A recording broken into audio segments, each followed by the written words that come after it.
Time is not something that you use. Time is the basis of your life. Your life is time. We have a brief moment of life here.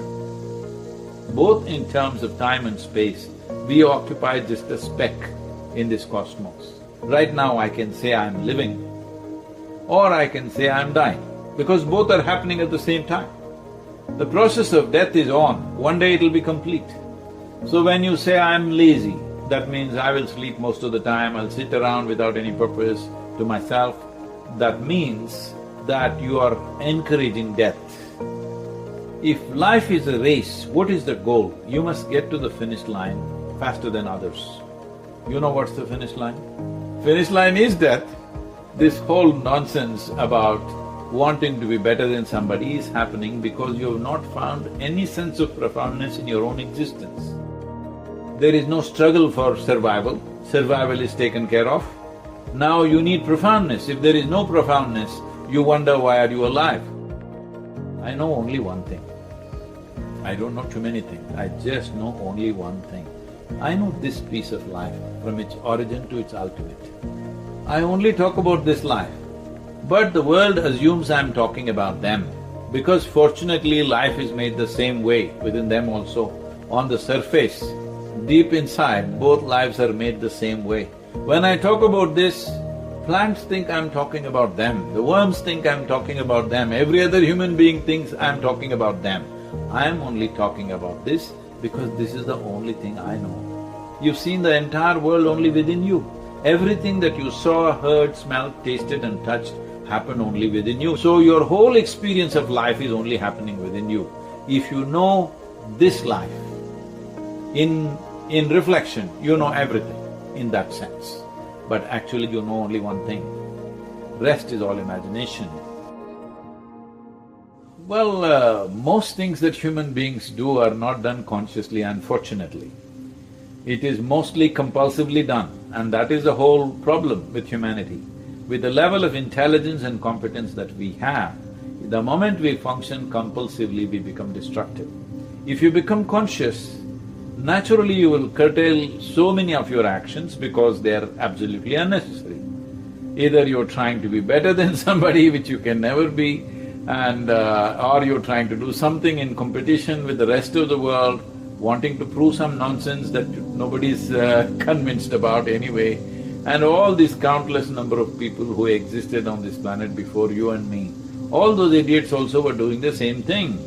But where are they now? They're all topsoil. You and me also will be topsoil after some time. So let's not think too much about ourselves. If we understand the context of our existence, we are just a small pop-up on this planet and will pop out. If we know this, keeping your life pleasant, profound, if necessary in action, impactful, that is a choice. To do it without activity is much harder than to do it with activity. Most people who are lazy are also bitter about something. There is no sense of profoundness to their life, they always feel insufficient. That's not the way to live. If you're very pleasant and you have a profound experience of life, you have a right to do nothing, absolutely nothing. Time is a very relative experience. On a given day, you're very joyful. Have you noticed on that day, 24 hours, poof, went off like a moment. Another day, you're miserable or depressed, 24 hours feels like 10,000 years.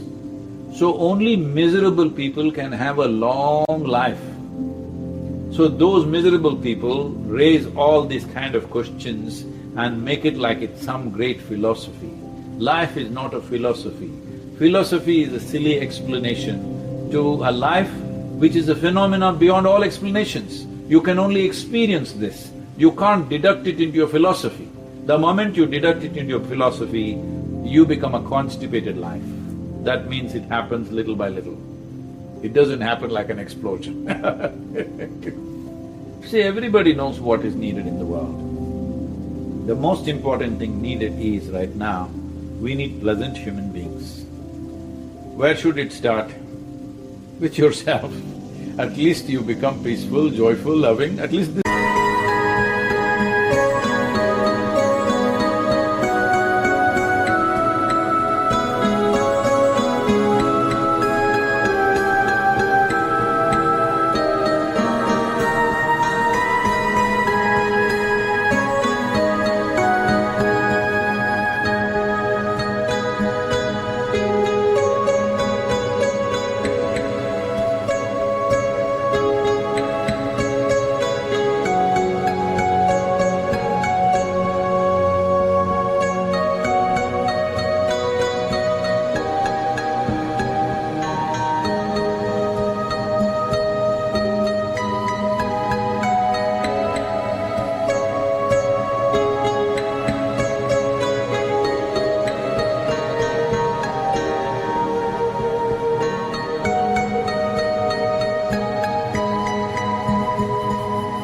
much you become, rest we will see what to do.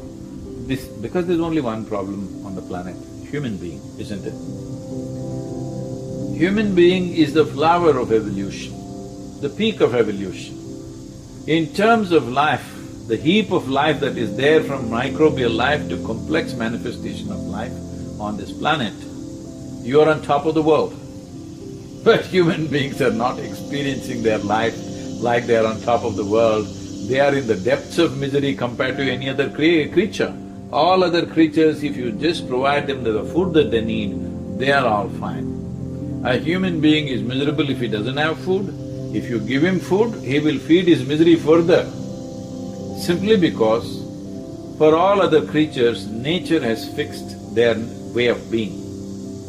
Nature has fixed how they should be, how a grasshopper should be, how a tiger should be, how an elephant should be. Nature has fixed at least 90% of their life. Only 10% latitude may be there for individual animals to find some expression for themselves. But in the case of a human being comes largely unformed. Only 10% is fixed, 90% is left loose. This is what human beings are suffering. Human beings are not suffering their bondage, human beings are suffering their freedom. You are free to make yourself whichever way you want. That means you know how to be. If you know how to be, would you like to keep yourself in the heights of pleasantness or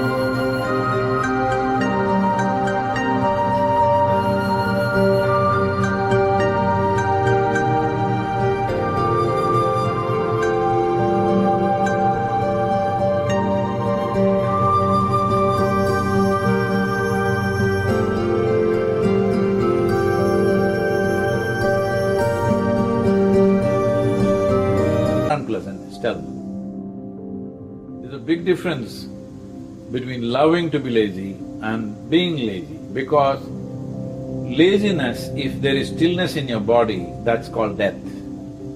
But if there is stillness in the core of who you are, then that is the source of life. There's a big difference.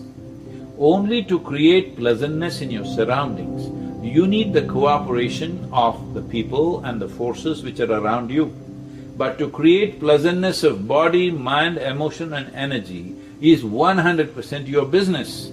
If this much everybody takes care of, then what to do in the world we can see. If there's something to do, we will do, otherwise let's take a walk, let's climb a tree, or go swim, or just sit still, do whatever the hell you want. But the important thing is, your life should be pleasant.